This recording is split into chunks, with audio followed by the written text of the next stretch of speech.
All right. All right, Mike.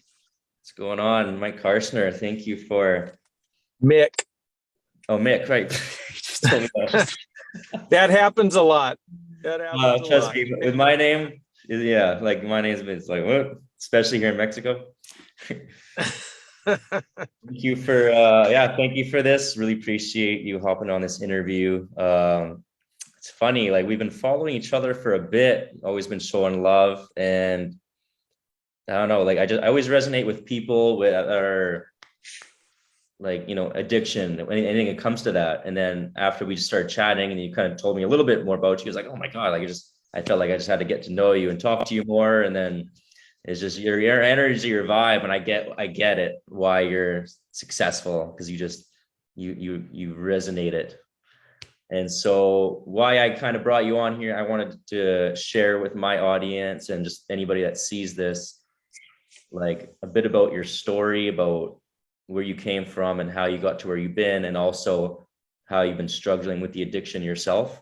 Because that's like, I mean, it's really important to me, because that's why most of my content, I talk about just, like health and wellness and mindset, because we need to tackle these things for like marketing is, marketing, you can go on YouTube, learn all the stuff about business and all that. But if you don't have your mental health in check, like if you don't have your addictions conquered, it's just going to make being an entrepreneur or life that much harder. Absolutely. Yeah. That's why I'm glad, like before I became an entrepreneur, I quit drinking and I quit smoking and I got a lot of those things tackled. I still have my own things to go through, but I said it's just going to make it that much harder. So I just want to know, like, first we'll just start off like your job that you were doing before, and then like what was leading you up into becoming into the business that you're in now. Yeah, I was uneducated guy. I never liked school. I barely graduated high school. I mean, I got out of there, just barely. I did just enough to get a diploma. And then I just went to work, doing labor, blue collar stuff, body shops, doing body work, working on farms, stuff like that. And my whole life back then all revolved around drinking beer. That was just when the 5 o'clock whistle blew each day, it was crack a cold one, baby. It was automatic. That was me and every friend I had. It was just not even anything to discuss. It was automatic. And so I grew up kind of that way. And then when I found this industry of network marketing, which was December 17th of 2004. So I'm coming up on my 18 years of doing this full time now. I was,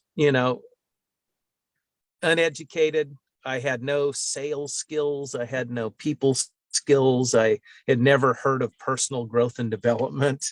I didn't have any books. I had nothing except a really burning desire to not live my life struggling paycheck to paycheck anymore when I found network marketing. So I didn't bring much to the table, but I brought work ethic. Like when I was 12, I was out in the field irrigating, driving tractors, had a shovel in my hand when I was 12 years old. So one thing I did bring is my parents, they instilled a really strong work ethic in me. And that's probably the reason I made it through the learning stages of network marketing. The work ethic and the desire, just a burning desire to succeed and not ever have to worry about money again. There's plenty of things in life to worry about, but I didn't want money to be one of them anymore. Paycheck to paycheck was my whole life,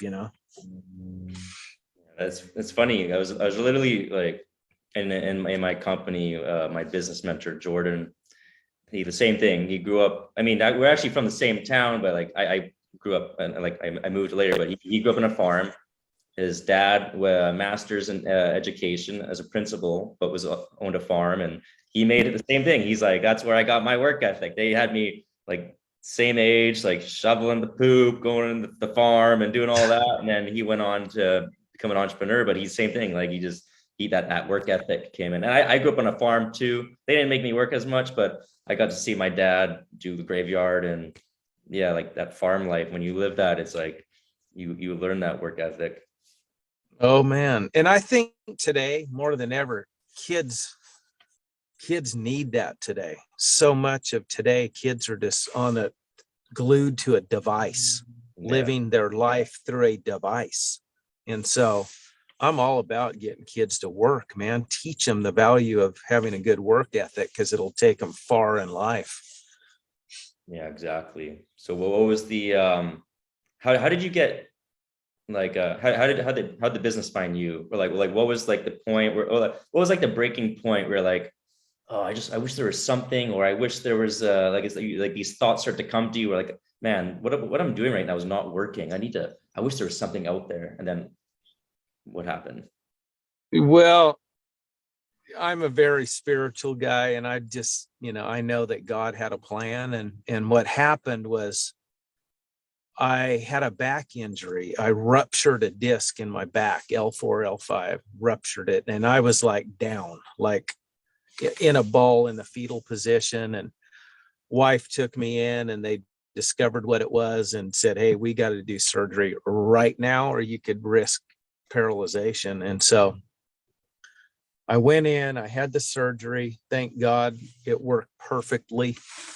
And the doctor, when I was done, said, hey, you can't do anything for 3 weeks. I mean, you can't even lift a carton of milk from the refrigerator. Like, you can do nothing. And I'm like, oh, great. Because I'm like an active guy, golfing, fishing, working. I go all the time. And so I was stuck at home. My wife was going to work. She's a veterinarian. And she was going to work doing her deal. And I was just stuck at home, bored out of my mind. Like, gosh, I can't do this. And so I got on my computer one day, and I went on Google, and I typed in something to the tune of how to make money from home, or how to start a business, or something along those lines. I don't remember exactly what it was. And so all these things started popping up. And keep in mind, this was 2004. So the internet was a lot different then. Oh yeah. And I was clicking on all these things. And it was the first time, I think I was 42, maybe something like that, 41, 42. It was the first time my eyes had ever been opened to the world of network marketing. Believe it or not, it took 40 something years. I'd never been pitched on Amway, nothing. And I'm like, how was I shielded from this all these years?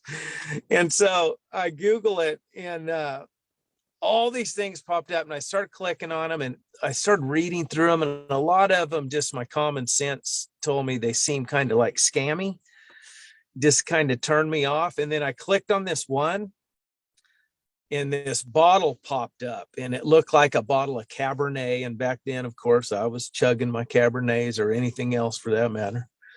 And I'm like, wow, wine business? I could do that. That's something I'm into. So I start reading, and it was what you remember, Lowell. I mean, you're a lot younger, but back in the day, they had long form sales letters before sales funnels and all this. I remember like And actually, sorry, I remember like the CDs, like the flyers we used to get in the mail. yeah, Like, or like you just be like, oh, there'd be like a little, you'd have to like write the code, and then you put it back in the mail and send it out. Then you would get the CD like a few weeks later. yeah. But this is like, it's online, but Okay. instead of just a web page, it's a long form web page. Like, you just keep Okay. scrolling up, scrolling, and you're reading the whole time. You're reading. Well, this thing was a mile long. And by the time I got to the bottom of it, I couldn't take my credit card out of my wallet fast enough to sign up. It was that good. And I just joined this company, and I didn't even talk to anybody. I didn't know what network marketing meant. That letter just did a good enough job that I was like, I'm not sure how all this works, but I'm sure one thing, I'm going to kill this. And so I signed up, and a few weeks later, I get a call from the person I signed up with, and they said, hey, I'm so and so, we're having a launch event in Salt Lake City, Utah. and we're going to introduce this new product, and we're going to get to taste it for the first time. And so my wife comes home from work, and I go, hey, you know that thing I told you about? She's like, yeah. I said, they're having a launch in Utah, and we get to taste this product. And she's like, oh, really? Should we go? And I said, I think so. What do you think? And she said, yeah, let's just go. We need to get away anyway. So we go to Utah to this launch, and there's about 300 people there, and we are like sticking out like a sore thumb. There's all network marketers and then us. And we're just there like with a deer in the headlights look in this room of people, and everyone's going, hey, what's your name? Who invited you? And we're like, well, nobody really. We just signed this thing on the internet, and they said this was coming and we should come. And that was my introduction to network marketing. And what turned out, because of the timing of it and the work ethic that we brought to the table, was our largest success to date. That was 04. We had about a 8 or 9 year run with this company where it was just, and it changed our life forever. It changed the trajectory of our life, our children's lives, our grandchildren's lives, from that one big run in network marketing. What was like the first year like hey, let's say like the first week to the first month, and then like 6 months, like the guy that was that your mentor, or like did you like well, yeah, what was that like? It was rough. It was very rough. I almost quit multiple times. And the upline, so to speak, that we signed up on their website left. So we were just kind of orphaned and didn't know anybody. But somehow, though, we made it to the rank of what they called silver, and the company was brand new in its infancy stage. And we hit silver, and they had a cruise where you could go on this cruise if you hit silver, but you had to pay for it. I think they paid a little bit or something. I can't remember exactly. But we get on this cruise, and then all the big dogs were there, the people that had already made multiple 6 figures, 7 figures. And man, that cruise is what did it for me. I saw what was possible. And I met my mentor, who was actually Crossline. I wasn't in his organization. I was in a sideline organization. Mm-hmm. But we just kind of clicked. And he was just kind of a good old country boy like me. And we just clicked, and he kind of took me under his wing. He goes, you're not on my team or whatever, but man, I'll help you any way I can. And we built this connection, and I just followed his every move and just was like this big sponge. And because I wanted the life he had. Dude had like 3 houses and buses and all this stuff. And I'm like, it was unbelievable to me, and I'm like, wow, I want that so bad. And back then we didn't have this kind of stuff, but we had CDs. And so he would record all his trainings on these CDs. And I'm not kidding, Lowell. I had an old F-150 back then, man, about 180,000 miles on it. And I'd be driving around doing my work or whatever in the day, and I wore those CDs out, listening to them over and over until they became a part of me. They became like metabolized in me. And that's a huge part of how I did it, because I didn't have anybody local like to shake hands with and work with together. He was in Florida. I was in California. All I had was those CDs, and those played a big part in me not quitting and just stay in the course and developing myself to where I did become a people person. I wasn't the old grumpy boat mechanic anymore, and then things started to change. So that first year was rough, man. But after the cruise and getting connected with him, things started to improve. And it didn't take long. Within 3 years, man, we went from I went from a grumpy old boat mechanic, broke, miserable credit card debt, to debt-free millionaire in 3 years. So that was before 5, 6. Yeah, by the end of 2007, we were 100% debt-free and millionaires. I'm saying now, I'm telling this real life story, and it's hard for me to even comprehend it, even though I'm the one that lived it. Like it really happened. It's crazy what this industry can do for somebody that has a burning desire to not worry about money anymore and That, become a better person. And that it's that's amazing. that's why I just love to tell people. It's like you gotta. I mean, I did like, I think it was yesterday. I did a post like where I said it was like, if you think about quitting, remember why you got started. Like what, like we all have these like, it's the burning desire. You gotta like really just want it so bad that you just, anytime something comes up, you gotta be like, nope. I know why. I know, like when you get down, like we there's so many pitfalls. Like I go through one all the time, but it's you just gotta, like, especially, and then obviously having somebody to remind you or someone to, like, I think the worst part is like when we get in those pitfalls, you get stuck, and then you get mad at yourself, and then you get stuck with that story in your mind of like, oh, I did this wrong, or oh this, and then what we have people. That's why having like a circle or a mentor or a coach, having somebody, don't sit there and let it fester about why you screwed up. Call someone, like you have them for a reason, so like call them up so that way they can kick a little sense into your head, be like, hey man, I was there too. Oh man, because you're in business for yourself, but not by yourself. And that's what you talk about there. You've got help. Like you're not in this alone.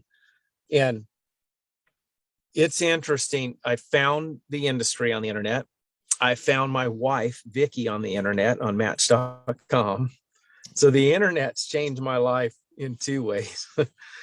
Found the love of my life, found the industry of networking, and we were newlyweds on December 17th. We had just been married recently. And, we were the family. You pulled up to our house. It looked awesome. Nice home, 3-car garage, bass boat, SUV, pickup truck. You'd pull up and think these people got it going on. But what people didn't understand is that at the end of every month, we had spent more than we made. And every credit card we had was maxed out, is how we started. And I think the straw that broke the camel's back that really propelled me into, I have to make this happen, was we were newlyweds. She had gone to work, and then I was getting ready to go to the grocery store.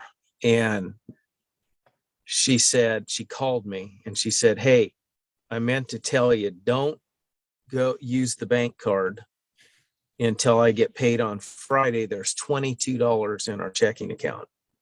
$22. And so I remember that day I hung up the phone, and I'm like, as a 40-something-year-old man, I was embarrassed. I was mad. I felt this big. Here I just married this girl and told her we're going to live this great life and stuff. And here I can't even go to the grocery store until she gets paid on Friday because we don't have any money to buy food. And that was the day I freaking put my foot down and I said, it's on. I'm going to kick ass. And I came out of the corner swinging because I was backed against a wall. And I'm like, I want to make my wife proud of me, man. Did you, It, were you using the online space back then, or were you doing like the, walking streets, like going to meet people, or a bit of everything? no online, all belly to belly. Yeah. We had our very first home tasting party. And I think my mom and my sister showed up and no one else showed up. And I remember they left that night, and Vicki and I are sitting on the couch, and she goes, now what do we do? And I go, we're going to do it again. We're going to have another one. And she goes, okay, let's have another one. And then we picked a date and we had another one. And a few people showed up and a couple even signed up. So that was like, okay, we can do this. We can do it. And that's how it started. And then, man, once we got the thing going, we were in a different living room every night, like for a couple of years. And the thing just exploded. And then we had people all over the nation in living rooms. So the leverage that can be created in something like this is second to none. I've never seen this type of leverage where you can have thousands of people working 1 hour a day in your organization and you're getting paid on thousands of hours of work, when me as one individual, if I never slept and didn't do anything, I could only put in 24 hours a day. Now you're getting paid on thousands of hours a day from other people's efforts. The leverage that you can create is unreal. And that's how you can create, the wealth. Amazing. Well, the other important part I want to talk about was the addiction with the alcohol. So how did that play a part and kind of interfere, and how was that like through the whole journey and then up to now?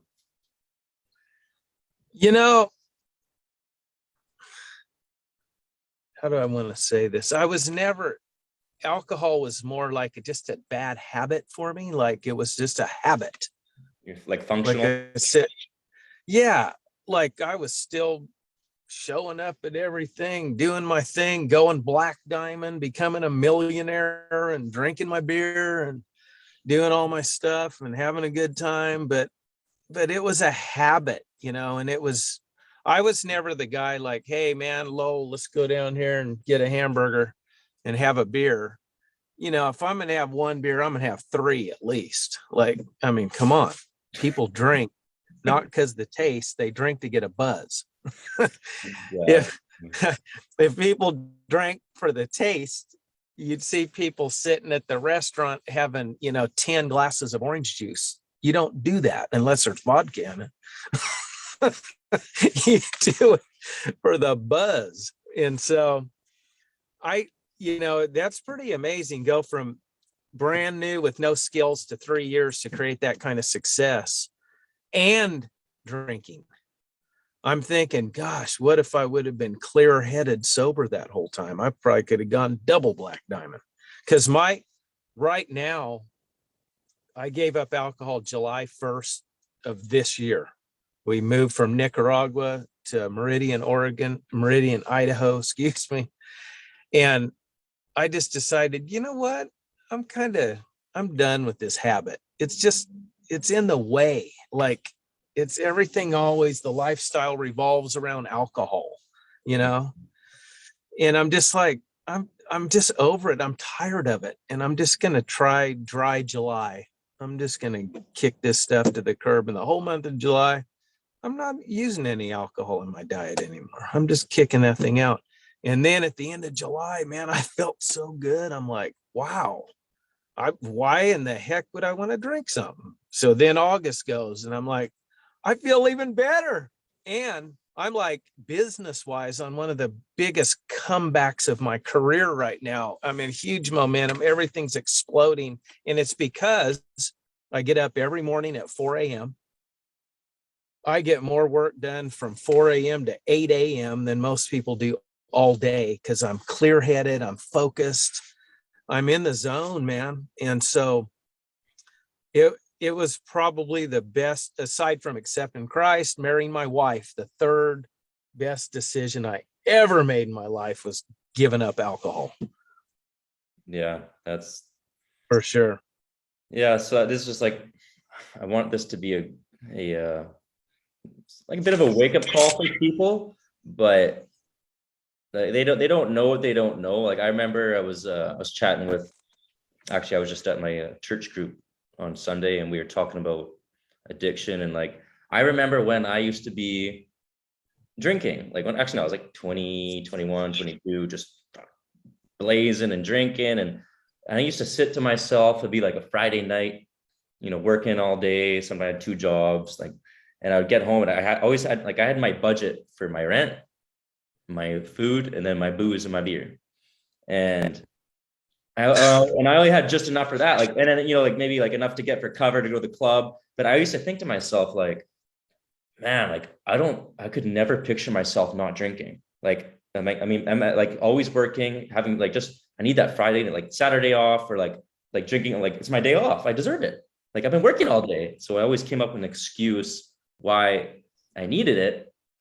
And, but now I'm here. Like I'm at this present moment, and I've been sober almost 4 years, and it's been like, it's day and night. You think that you need it now. Like, oh, I just, unless there are people that are like, you have to realize you're either the person that can or you can't. If you're the person that can have one or two and then shut it off and that you're good, then, that's your lane. But if you're more than that, then it ain't for you. You got to realize like, this is like, then there's some people that are functional. Like I was kind of functional, but I'm just like, I do everything fast. Like I eat fast, I drink coffee fast. And when I drink a beer, it just happens to be fast. And then next thing you know, I've had 3 or 4 beers in an hour. And all of a sudden it's like, you're out the whole night, I'm blackout drunk. So I got to the point where I just realized this ain't for me. And then I just start to think about all the bad things that happened in my life. Like I almost became a father, car accident. I got a lot of bad things happen to me. So every time I think about it, I just think of these moments. And now I'm here, like I feel healthy, I'm clear-minded, and it feels, I don't even think about it. Even when smoking, like when I'm around a cigarette, it smells disgusting. Like, and you'll get to that point, but you just have to realize like, oh, and then you save a lot of money too. So, and you can, Oh my gosh, yes. The yeah, money savings is incredible. When you think about, like I told you earlier, I lived in Bend, Oregon for 7 years, and it's the craft beer capital of the nation. There was, I think, 30 breweries, maybe more. They're everywhere. And they make these IPAs and stuff. That was a bad place for me to live because you go in there and you get 1 pint and it was $6. And then you tip the guy, so it was $7. So let's say I have 4 of those. That's like $30 a day. that's a 24 case. You're spending $1,000 a month on something that's poisoning your body. Like for yourself too. Once you like get out of it and then look back, it's like, what in the world was I thinking? Like, it's like this one guy goes, Mick, so you're whatever, 5 months now, no alcohol in your system. What do you miss? And I go, nothing. Well, what do you mean? I go, nothing. Like, there's not one benefit. There's a whole bunch of negatives that go along with it, like how much it costs, how it does your health, how it makes you less productive, blah, blah, blah. That's a long list. But honestly, and I don't know if you feel the same, Lowell, but me, if somebody goes, what's the one benefit that alcohol gave you when you were drinking? I don't have one. I don't. There's not one. Yeah, that's funny because like the reason I used it was because I had social anxiety because I didn't know how to talk to people. So like when I was up, and for me, I'm younger, so like going to the club is like, it was a must. Like, oh, it's Friday, or like Tuesday, like, let's go get lit up. Like there's cover there, you're buying drinks for people. Like there's a minimum $100, and then you do that 2-3 times a week. You're like, whoa, that's like half my rent right there. And and luckily I didn't have any other hardcore problems like the whole or other stuff. So people into that's just, they know. So it's just like, there's just so much, and then there's the spiritual aspect. Like, it's just, it's not like even the Bible, it's, you can, like I said, you can drink, like, but if you're getting drunk, then it's just like, it defeats the whole purpose. It's I don't want to get into deep stuff here, but like the people that control this world, they use it as a weapon. It's a tactic, and it lowers our frequency, and it makes you do things.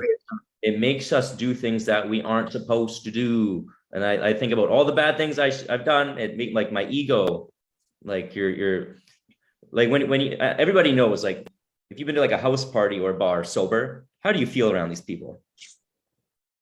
You feel out of place. It doesn't feel like, oh, it's so awkward. This feels weird. I feel like it just, because it's all energy, it's the vibration. So it just, if you're always in that state, you're always lowering, and just, you'll start to notice, I mean, everybody knows, you'll start to notice just circumstances and bad things, or your energy, like, oh, I don't feel like doing this today, or oh, like I'm attracting this type of drama into my life. Like these are these things that happen. So as soon as you start to just kick it out, you'll just notice things will start to get better. Oh man, that's so great for you, Lowell, that you stopped when you were still young. Because man, I'm 59 now, and I think my first drink when I was like 14. My friend had a half pint of black velvet. I can still taste it. Like it was the nastiest, most rancid, but I still remember in about 10 minutes the feeling that came over me, and like all those teenager 14-year-old feelings and weird things and insecurities we're going through just melted away. It's a terrible drug, man, because it works for that. Like if you're like freaking out and you take that swig, it's like this blanket just comes over you and everything's going to be all right. And that's, oh man, that's the beginning of a bad path. I just wish there was a way for youngsters to understand how much better their life could be if they just never take that first sip. Yeah. And some of them though, like my wife, she's one of the ones. I'm kind of jealous of her. She can have one glass of wine at dinner and that's it. She's done. Then she's having her tea or coffee or whatever, water. But her brain is wired differently than yours and mine. Those people have different brains. Like ours is not capable of that. Like, somebody goes, man, you're crushing that business. How are you doing that? Well, I'm the type of guy, the light switch is either on or it's off. There's no in between dimmer. And that's good for some things. That's good for business. Because man, when I flip it on, I make stuff happen. But it's not good for alcohol, because if I go in here and I'm going to have one beer, I'm going to have 3 or 4. Or if Lowell says, let's stay for a 5th, I'm down, man. Let's do it. I'm just full throttle. It's not good for a person that gets addicted to alcohol to be full throttle. Yeah. Just not. Yeah. I think it's really like, it's a lot deeper than people think. It's, we can get, this could keep going, but there's a lot about the stuff that happened in our past, or from the bullies or the parents that treated us wrong or didn't give us enough love. We got this onion that's been building layers since we were kids, and that's like our shield. And so when we start to get older and we're starting to heal, those layers peel off, but the more we keep drinking, then it just keeps that onion covered. So when you start to do the love and the healing, you start to take off the layers and you start to become who you really meant to be. But some people, like, there's just so many things that get in the way that are keeping us from being who we are. So like, whether you're smoking weed, whether you're cigarettes, basically, if you're not just drinking water or eating regular food, if you're doing anything else, you're trying to hide something. Like your little people's little vaporizers, my one thing right now is coffee. Like I can get by with that, but I'm still something that like bothers me, but it is what it is. So it's like we're not comfortable in our own skin. So we always have to be taking something to make us not feel normal. But when you stop all that stuff, that's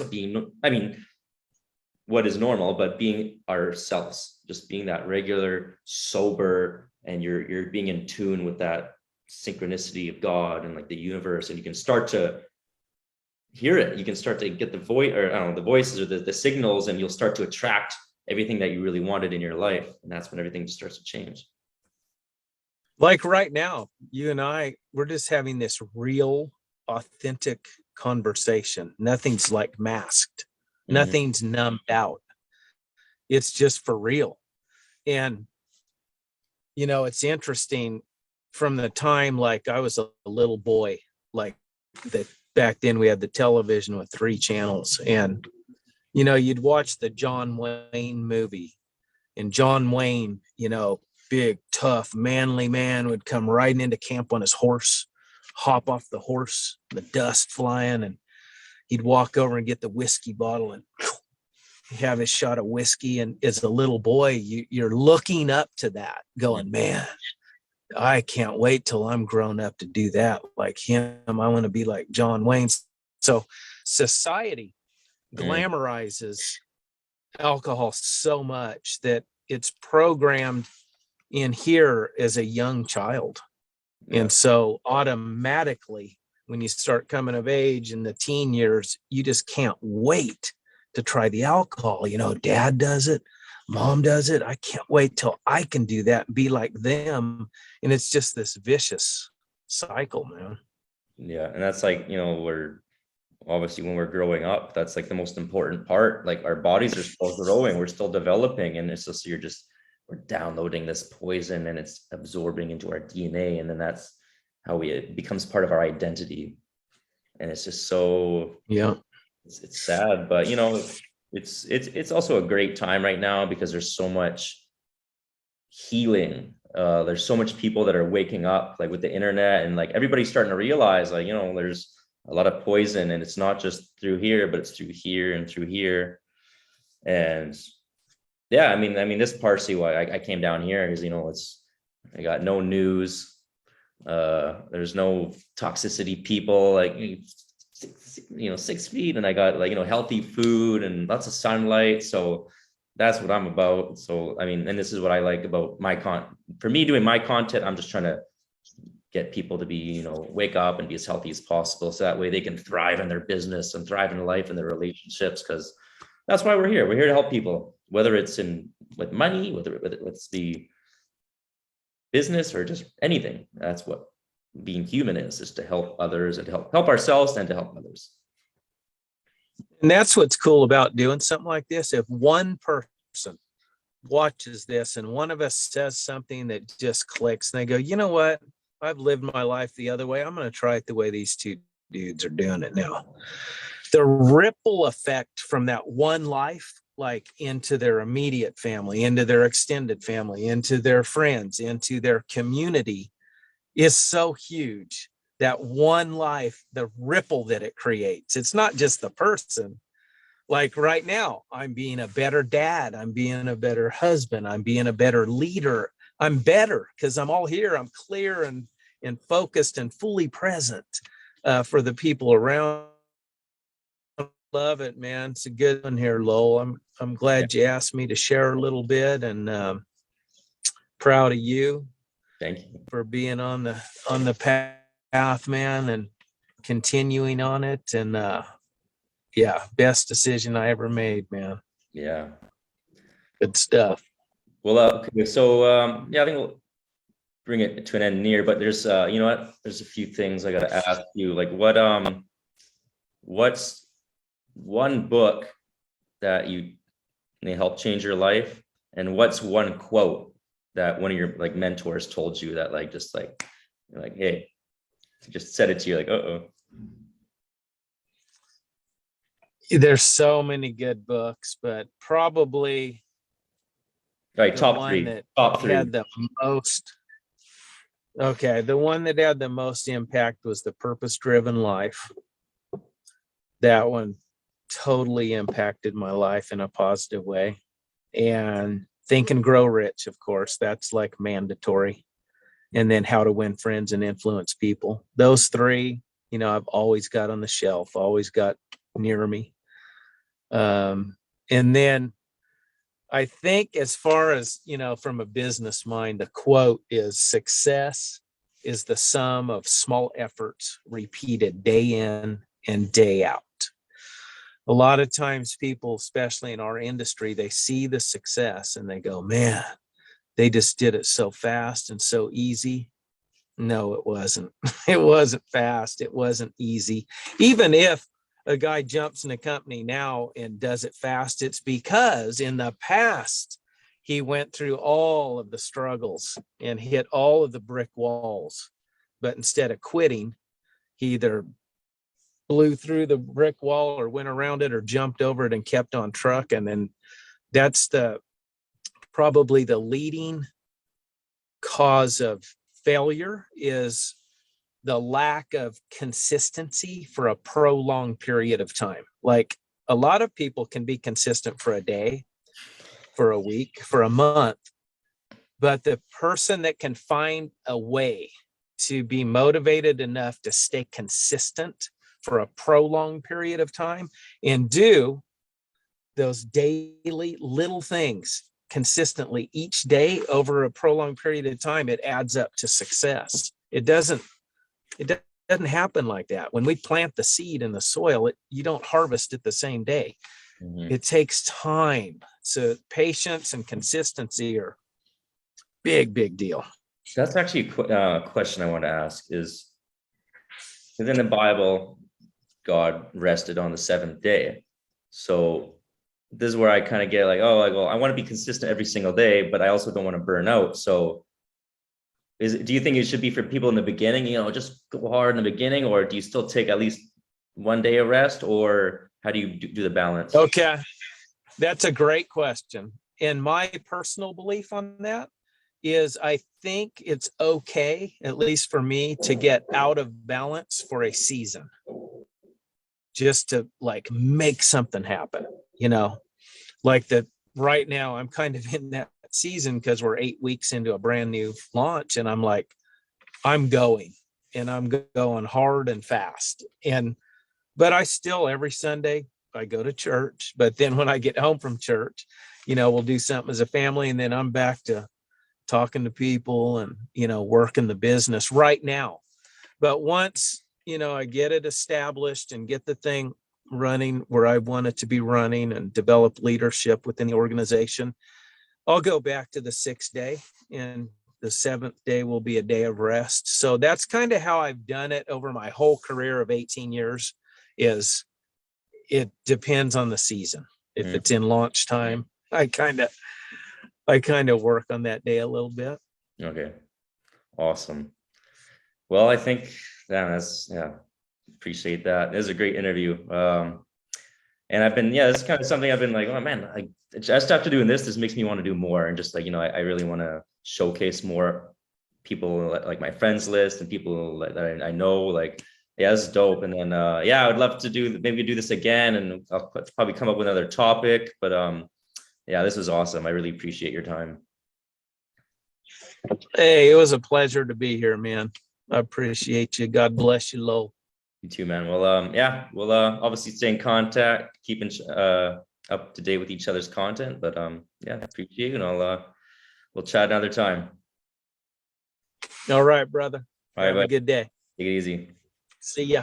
Bye.